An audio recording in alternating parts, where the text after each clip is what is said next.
আসসালামু আলাইকুম সবাইদেরকে। আজকে একটা নিয়ে আসলাম অল্টন আইস কুপার। লাইন পাচ্ছে না, তার জন্য চলুন খুলে ফেলছি।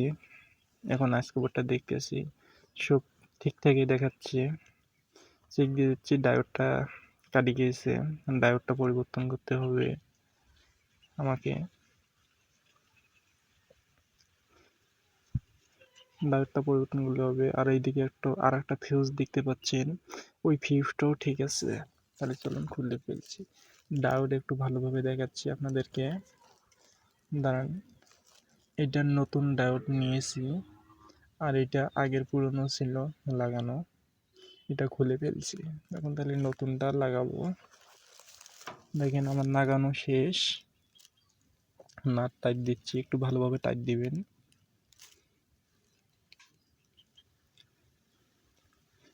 দেখেন আমার লাগানো